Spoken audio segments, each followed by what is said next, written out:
Bismillahirrahmanirrahim. Assalamualaikum warahmatullahi wabarakatuh.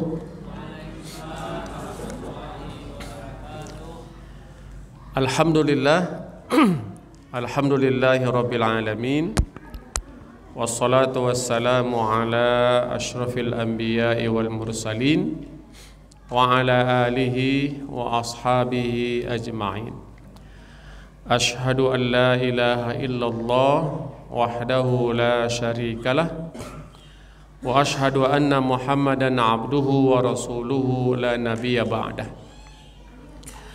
Allahumma fasalli wa sallim wa barik ala hadzal nabiyil karim nabiyuna al-hadi Muhammad sallallahu alaihi wasallam wa ala alihi wa ashabihi wa man tabi'ahum bi ihsanin ila yaumiddin, amma ba'd.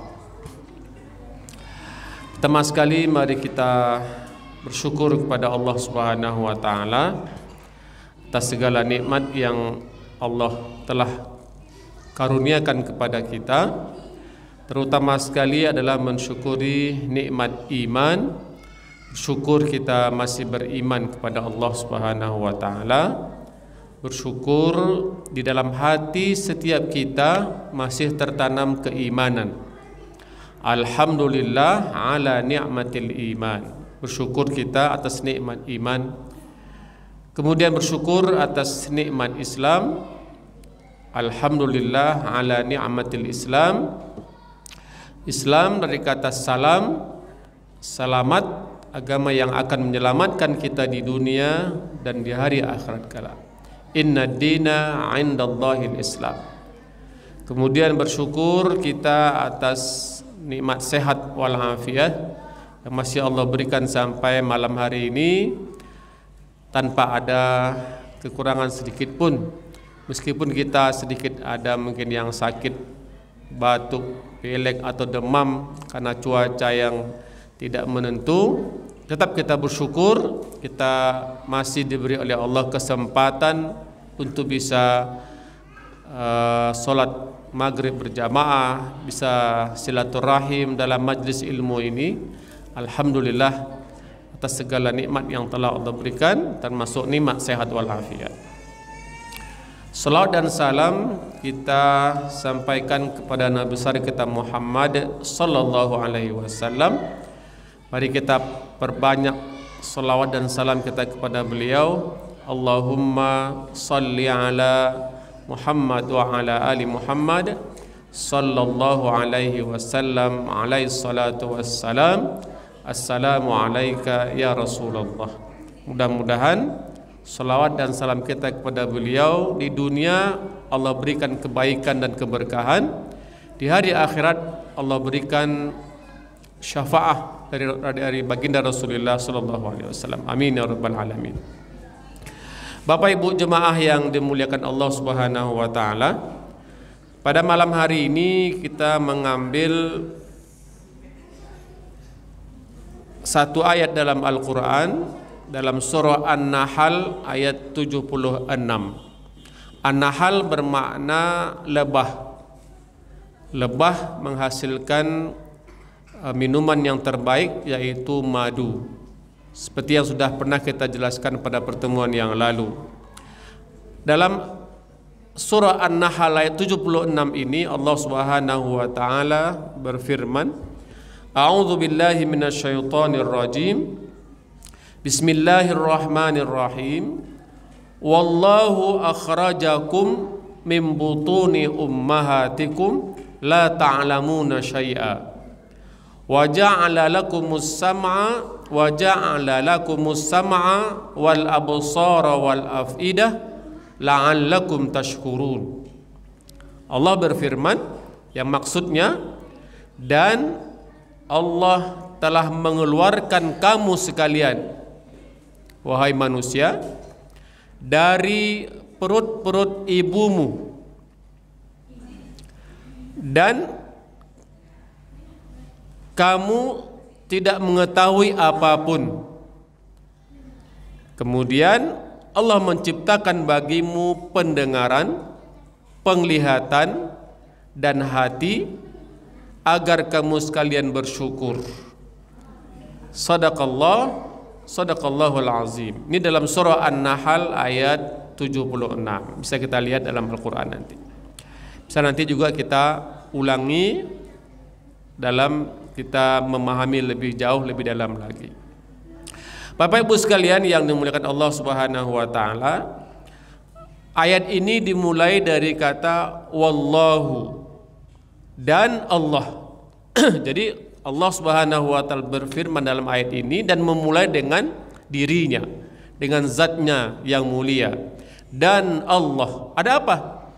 Ada satu fakta atau satu kenyataan dan juga sekaligus pernyataan tentang kemahakuasaan Allah Subhanahu wa taala yang berkaitan dengan kita manusia. Apa itu? Kata Allah, wallahu akhrajakum mim butuni ummahatikum. Dialah Allah yang mengeluarkan kamu dari perut ibumu. Artinya kita semua tanpa terkecuali dulu pernah berada di alam kandungan ibu kita masing-masing, dan yang mengeluarkan kita itu adalah Allah Subhanahu wa taala. Dengan kemahakuasaan Allah Subhanahu wa taala, bukan kepandaian, kehebatan bidanka atau dokter atau apa namanya profesor dalam bidang kandungan, tidak, tetapi bisanya kita keluar ke dunia ini karena kemahakuasaan Allah Subhanahu wa taala. Sementara yang lain itu dari manusia, bidan ataupun dokter itu hanya sebagai perantara saja yang telah Allah berikan mereka ilmu bagaimana mengeluarkan anak atau bayi janin dari dalam kandungan ibunya. Tetapi yang mengeluarkannya, yang melahirkannya secara faktanya adalah Allah Subhanahu wa taala. Kemahakuasaan Allah Subhanahu wa taala yang mengeluarkan kita manusia dari perut ibu kita masing-masing.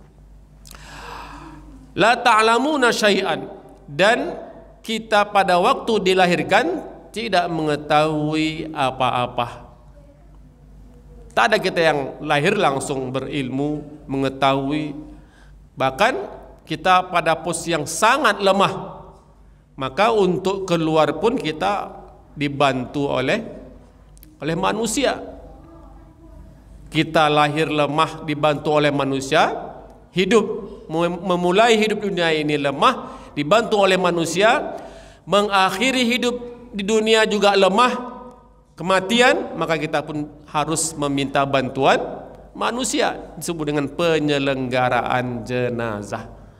Dimulai dari kelemahan, semua kita lemah, meminta bantu manusia, pertolongan Allah Subhanahu wa taala, dan ketika kita mati pun kita akan lemah dan pasti kita akan meminta bantuan manusia. Itulah hakikat kita manusia yang tidak ada daya, tidak ada upaya.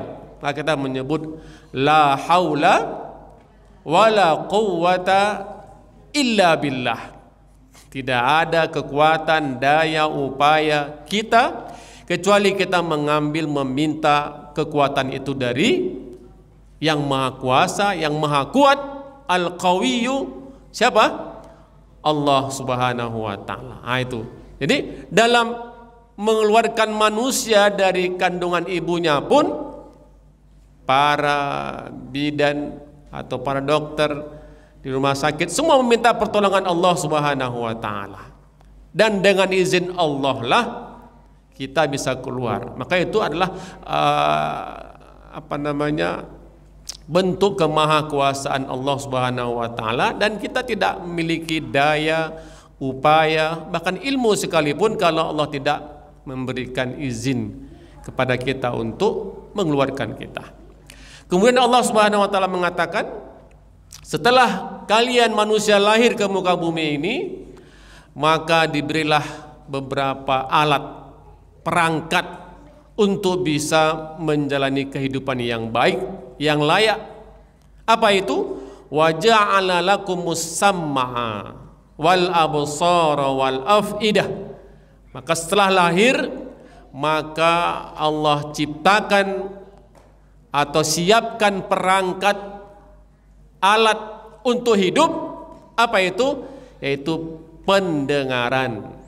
Pertama pendengaran, yang kedua penglihatan, yang ketiga hati. Itu tiga itu. Untuk apa? La'allakum tashkurun, agar kamu sekalian bisa untuk tetap menjadi orang-orang yang bersyukur. Nah, ini tentu sangat menarik untuk kita kaji, mengaji. Yang ayat ini tentu pertama sekali kita katakan pada awal ayat menunjukkan kemahakuasaan Allah Subhanahu wa taala. Allahu Akbar, Allah yang maha besar, dan kita yakin tanpa kekuasaan Allah Subhanahu wa taala kita pun tak akan berada di muka bumi ini. Itu maha kuasa Allah. Maka kita diminta untuk selalu bertakbir, salat untuk mengingatkan Allah yang maha besar, Allah yang maha berkuasa, yang menciptakan kita, yang melahirkan kita, yang akan mengatur kehidupan kita. Darinya kita berasal, kepadanya kita akan kembali. Inna lillahi wa inna ilaihi raji'un. Banyak orang yang salah faham terhadap ayat ini, seolah-olah ayat ini hanya untuk orang mati.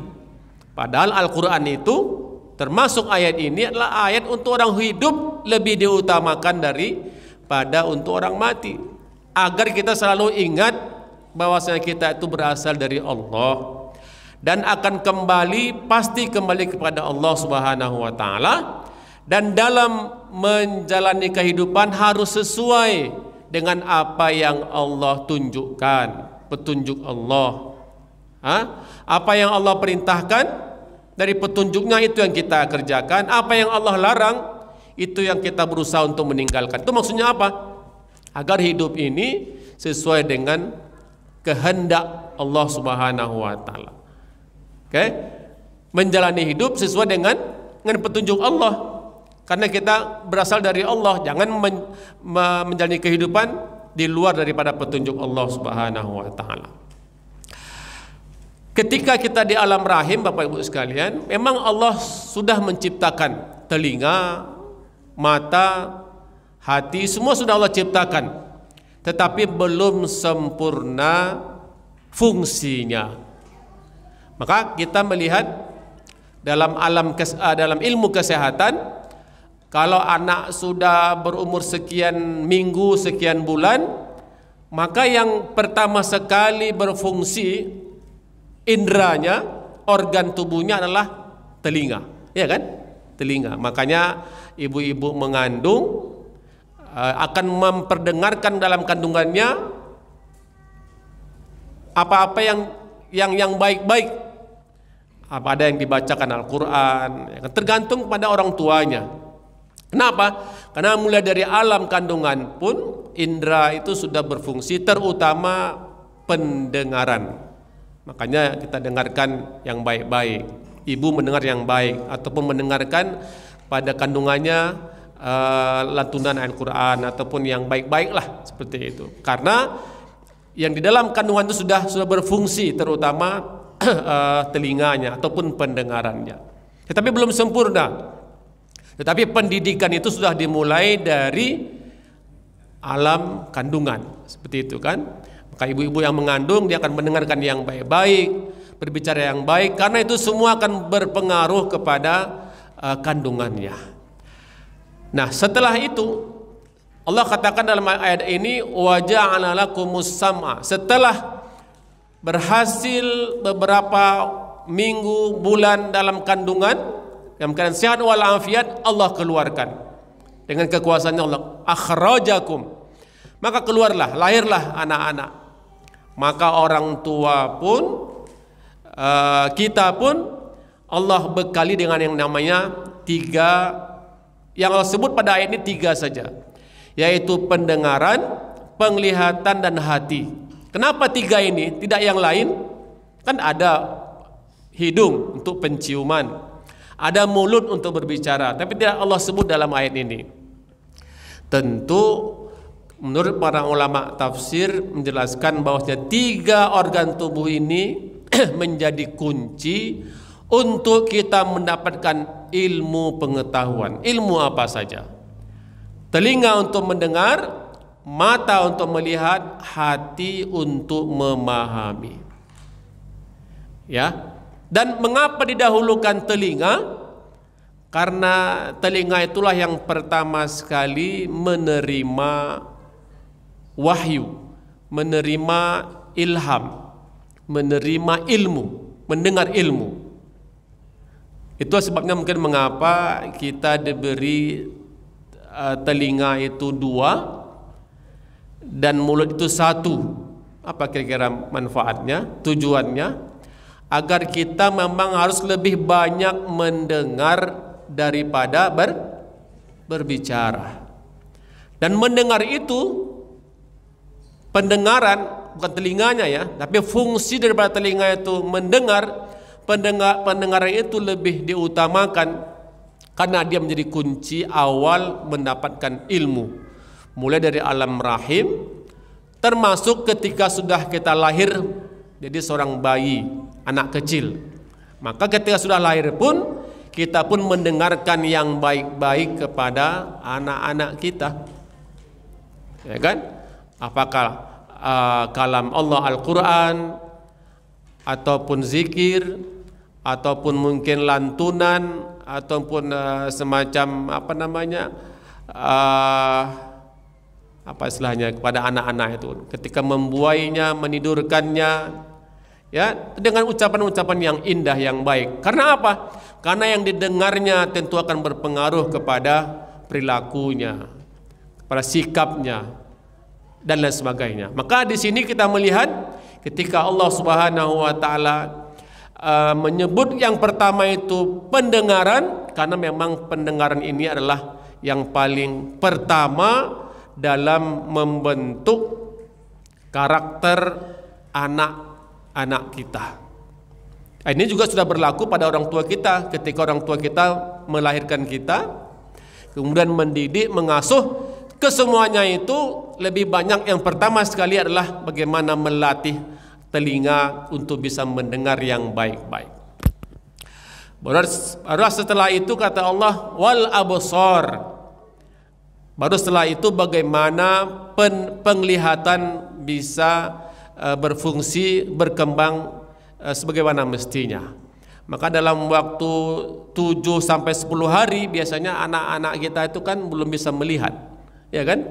Walaupun matanya sudah terbuka, tapi dia belum bisa melihat apa-apa, tetapi dia sudah bisa mendengar apa-apa.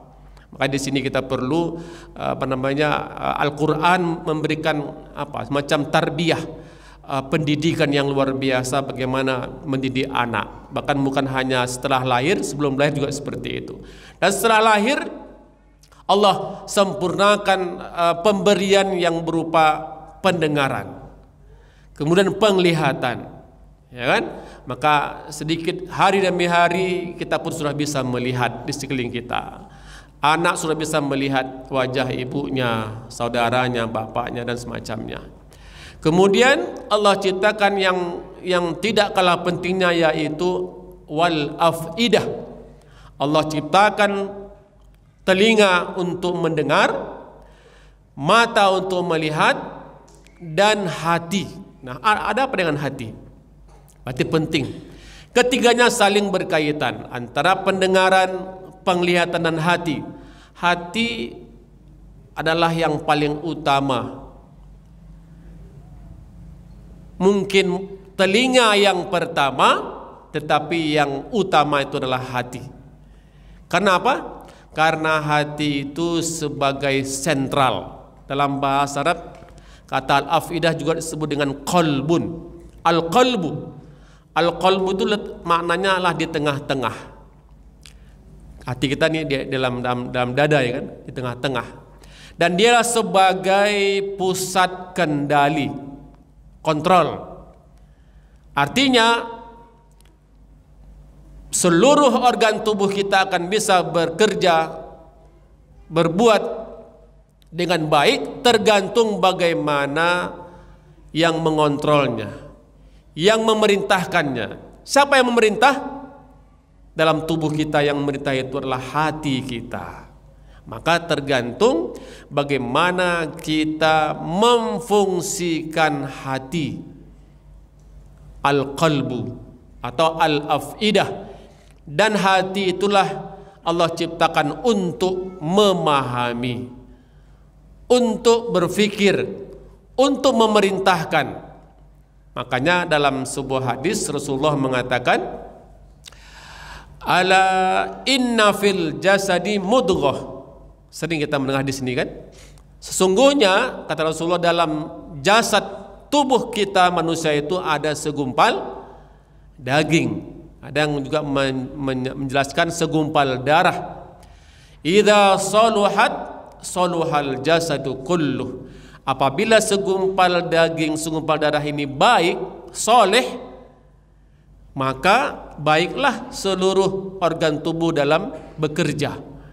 Wa idza fasadat fasadal jasadu kulluh. Apabila segumpal daging, segumpal darah ini buruk atau rusak, maka rusaklah organ tubuh lain dalam bekerja. Apa itu? Ala wahiyal qalbu. Itulah yang disebut dengan qalbun atau hati.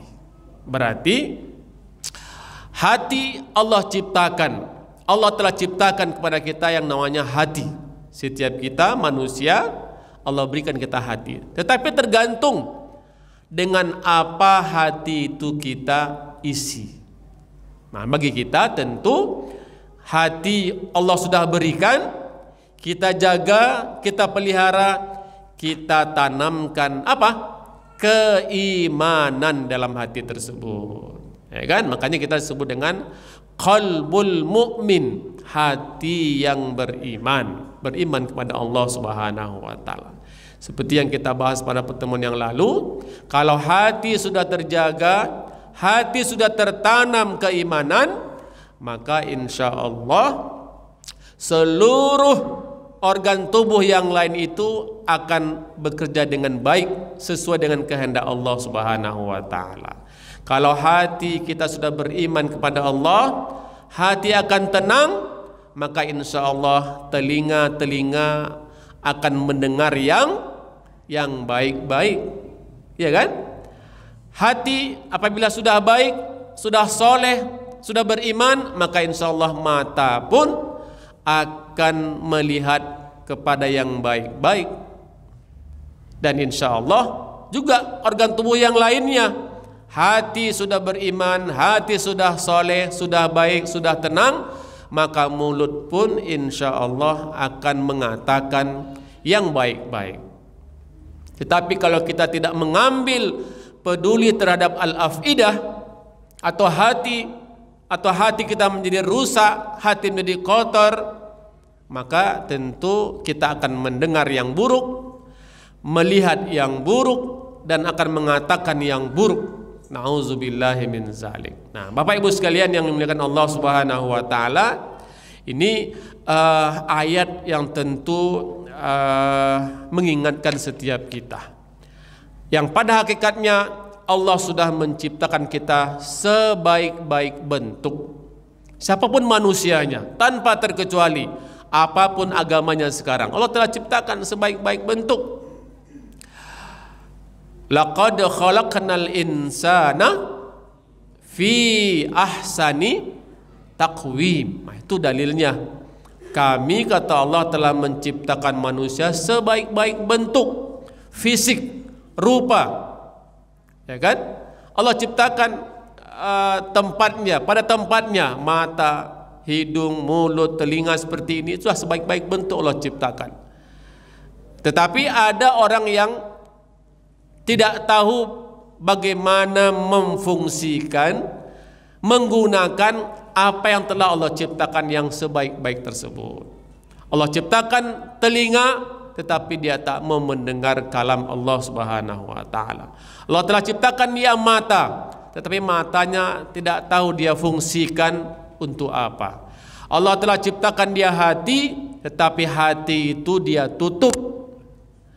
Dia tak gunakan, dia tutup hatinya. Seperti orang-orang kafir. Mengapa disebut orang kafir? Karena dia telah menutup hatinya dari kebenaran. Innal ladzina kafaru sawa'un 'alaihim a anzartahum am lam tunzirhum la yu'minun. Sesungguhnya orang-orang kafir itu sama saja.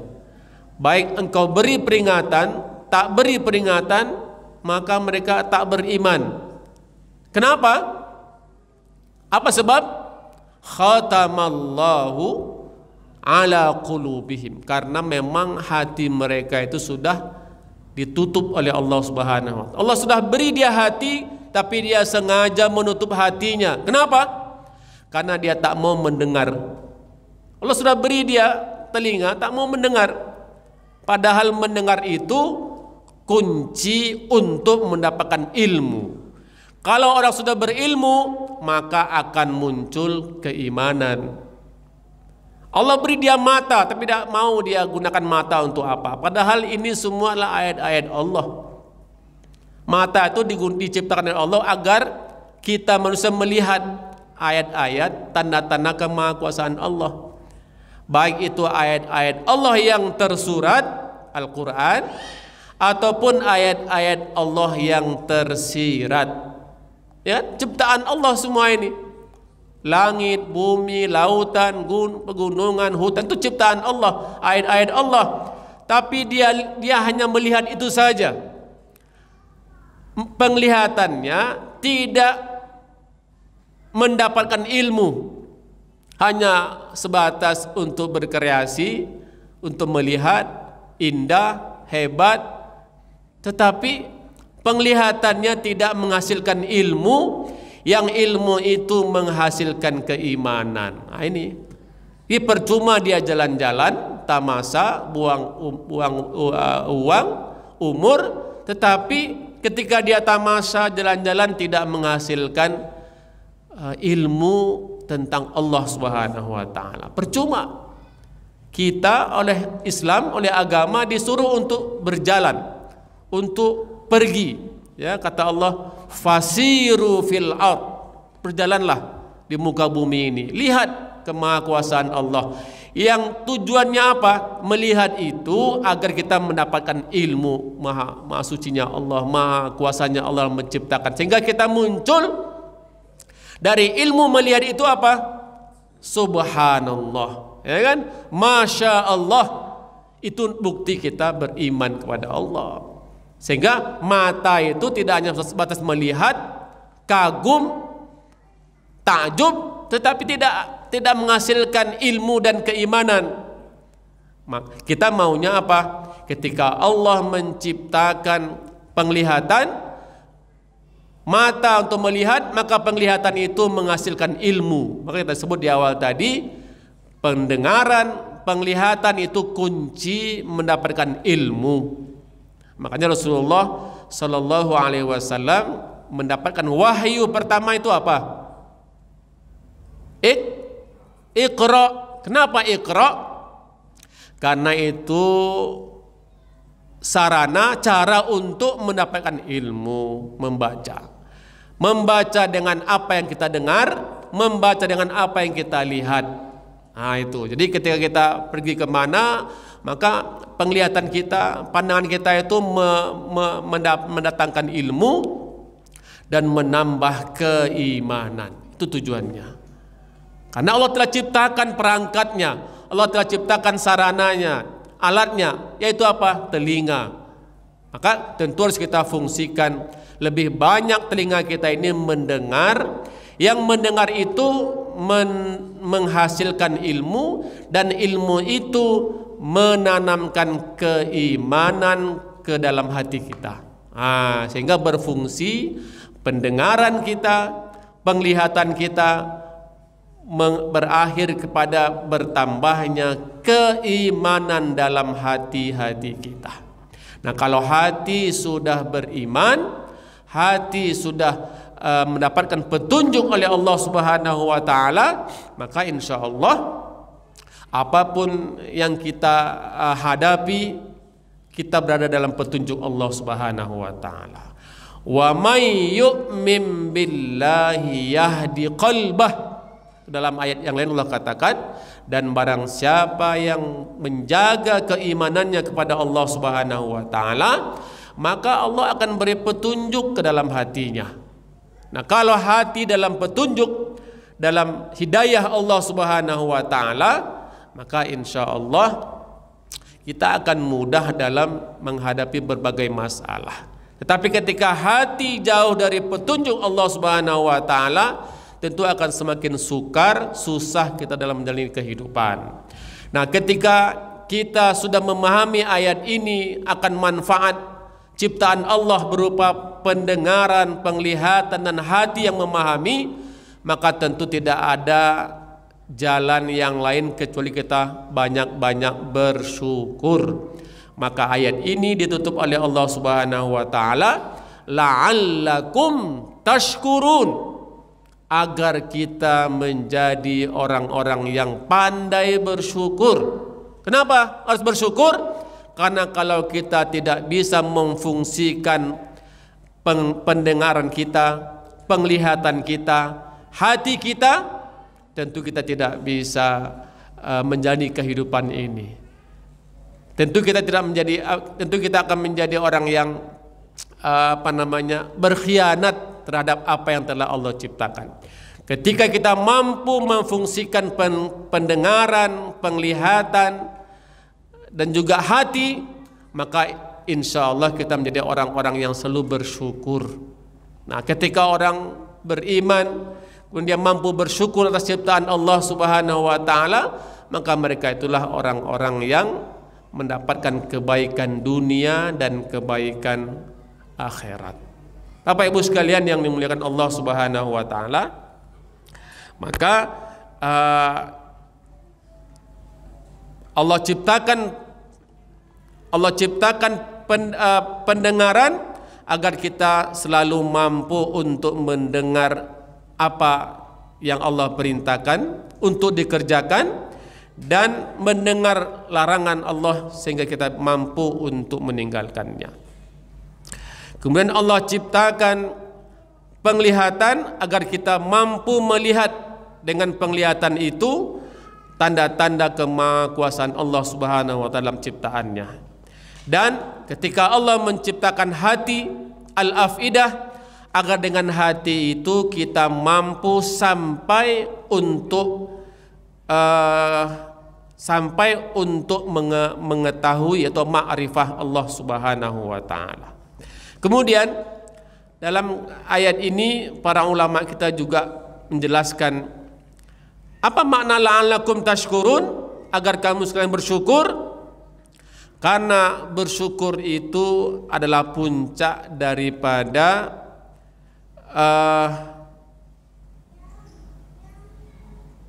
sikap seseorang dari nikmat yang telah Allah berikan kepadanya. Bersyukur bermakna dengan melihat apa yang telah Allah ciptakan dari atharu sun'atih, atau apa yang telah Allah ciptakan dan terasa kesannya dalam kehidupan kita. Dan dengan melihat kemahakuasaan Allah Subhanahu wa taala, itulah yang akan bisa membawa kita untuk selalu bersyukur kepadanya. Kemudian bersyukur adalah sarana, cara untuk kita beriman kepadanya. Maka ketika kita menjadi hamba-hamba Allah yang bersyukur, itu bukti dari kita atau penyataan kita untuk beriman kepadanya. Wa may yashkur fa innama yashkuru li nafsi. Kata Allah Subhanahu wa taala, orang-orang yang sudah sampai kepada derajat mampu mau selalu untuk bersyukur, maka pada hakikatnya dia bersyukur untuk dirinya sendiri. Kenapa? Karena dia sudah berterima kasih kepada segenap segala sesuatu yang telah Allah berikan, dan dia mampu untuk memaksimalkan, menggunakan, memfungsikan apa yang Allah telah ciptakan, sehingga menjadi hamba-hamba Allah yang bersyukur. Dan dalam ayat yang lain Allah katakan untuk menjadi orang yang bersyukur itu sangat sedikit sekali. Dalam satu ayat Allah katakan wa qalilum min ibadiyasy syakur. Sangat sedikit dari hamba-hambaku itu yang mampu untuk bersyukur. Apa maksudnya? Maksudnya banyak manusia di dunia ini, sekarang katakanlah ada lebih kurang 6 miliar manusia, ya kan? Dan semua manusia itu rata-rata Allah sudah berikan ia perangkat alat untuk hidup, untuk berkembang, untuk maju, ya kan? 6 miliar yang sekarang hidup ini. Allah beri mereka pendengaran, Allah beri mereka penglihatan, Allah beri mereka hati. Tapi apakah semua mereka sudah memfungsikan pendengarannya, penglihatannya dan hatinya? Ternyata tidak. Berapa orang mereka yang beribadah kepada Allah Subhanahu wa taala? Berapa orang di antara 6 miliar itu mereka yang beriman kepada Allah, mengakui Allah sebagai Tuhannya? Tidak banyak. Islam atau orang-orang Islam hanya lebih kurang 2 miliar yang KTP-nya, paspornya itu Islam. Tetapi dari 2 miliar Islam itu berapa orang yang beriman? Allahu a'lam. Karena kalau Islam nampak dari KTP, paspornya, tapi iman tak nampak. Kenapa? Karena keimanan itu ada pada hati, ya kan? Hati yang beriman, dan tidak bisa kelihatan. Dan di antara orang yang sudah mengaku beriman, dalam artinya beriman, berapa mereka yang bersyukur? Lebih sedikit sekali. Maka benar kata Allah Subhanahu wa taala, wa qalilum min ibadiyasy syakur, dan sangat sedikit di antara hamba-hambaku itu meskipun sudah diberi penglihatan, pendengaran, penglihatan, hati, tetapi pemberian Allah itu tidak difungsikan secara maksimal. Ya, justru malah ketika diberi pendengaran, penglihatan, ilmu pengetahuan, membuat mereka sombong, angkuh, zalim, kufur dan sebagainya. Nauzubillahi min zalik. Maka tentu ayat ini sebagai peringatan, mengingatkan kepada setiap kita, mudah-mudahan kita termasuk hamba-hamba Allah yang sudah Allah bekali kita dengan pendengaran, penglihatan dan hati, dan organ-organ tubuh itu kita bisa gunakan, fungsikan semestinya. Yang tujuannya adalah untuk mendapatkan ilmu pengetahuan, dan ilmu itu tujuannya apa? Untuk menambah keimanan dalam hati kita, menumbuhkan ketakwaan dalam hati kita, sehingga menjadi hati yang beriman dan mampu menjadi orang-orang yang bersyukur. Itu dia. Itulah kajian kita pada malam hari ini. Tidak banyak-banyak, tapi itu sangat penting. Itulah Allah ciptakan kita, dan mudah-mudahan ayat ini mengingatkan setiap kita menjadi hamba-hamba Allah yang sudah Allah berikan perangkat untuk hidup, untuk maju, ya, penglihatan, pendengaran, penglihatan dan hati, dan kita mampu memfungsikannya dengan baik sesuai dengan kehendak Allah Subhanahu wa taala, sehingga kita menjadi orang-orang yang beriman dan berakhir dengan selalu untuk bersyukur, kemampuan untuk bersyukur kepada Allah Subhanahu wa taala. Dan orang yang bersyukur, ini kajiannya apalah lebih panjang lagi nanti di pertemuan yang akan datang. Orang yang selalu bersyukur, ingat kepada Allah Subhanahu wa taala, bukti pada keimanannya, maka Allah akan menambah nikmat kepadanya, ya kan? La in syakartum la azidannakum. Orang yang selalu mampu mau bersyukur, baik dengan ucapannya alhamdulillah, dengan perbuatannya, ya, datang ke masjid itu bukti dia bersyukur. Allah beri dia sehat, Allah beri dia mata, telinga, mendengar, tapi dia mendengar azan tapi dia cuek saja, berarti dia tak bersyukur dengan pendengaran itu. Ya. Mudah-mudahan Allah jaga istiqamah kita. Mudah-mudahan kita mampu untuk selalu bersyukur, dan bersyukur itu adalah hasil dari keimanan yang benar. Orang yang benar imannya pasti akan banyak-banyak bersyukur. Dan orang yang bersyukur, kata Allah, Allah akan tambah nikmatnya. Jadi tidak rugi kita bersyukur itu. La in syakartum la azidannakum. Kalau kita belajar bahasa Arab, dan apabila kalian bersyukur, kata Allah, situ kata la azidannakum. La itu dalam bahasa bermakna lamut taukid. Lam yang fungsinya untuk menegaskan, memperkuat. Ya, lamut taukid, pasti. Jadi bukan main-main. Sungguh pasti, kata Allah, aku akan la azidannakum, akan aku tambah.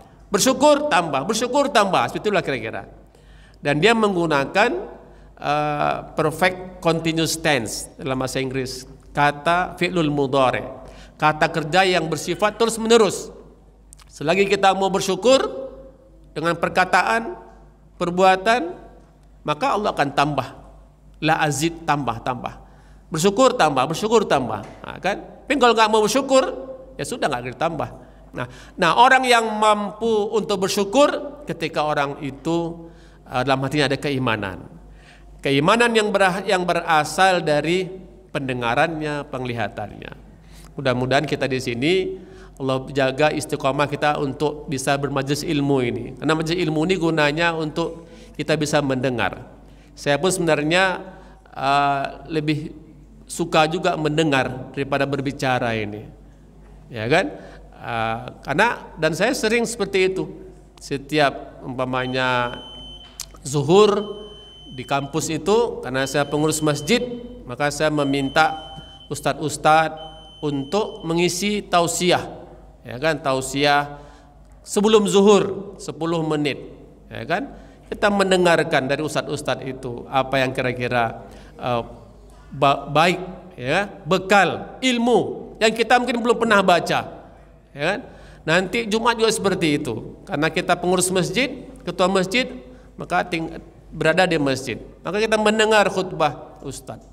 Ibu-ibu pun juga tidak ada masalah mendengarkan khutbah Jumat sekali-sekali, kan? Tidak masalah, karena di situ ada ilmu mendengarnya. Mudah-mudahan dengan mendengar, dengan melihat, bertambah iman. Dan bertambah iman, bertambah juga rasa syukur. Mudah-mudahan seperti itu. Demikian Bapak Ibu yang dapat saya sampaikan. Mudah-mudahan ini menjadi peringatan untuk semua kita, termasuk juga saya pribadi, untuk lebih banyak mendengar, lebih banyak melihat, dan lebih banyak memahami dengan hati kita, al-afidah, dan mengurangi untuk banyak berbicara. Silakan berbicara, yang penting berbicara itu yang baik, yang bermanfaat. Kata Rasulullah sallallahu alaihi wasallam, apa nama hadisnya itu? Apa Bu? Falyakul khairan au liyasmut, ya kan?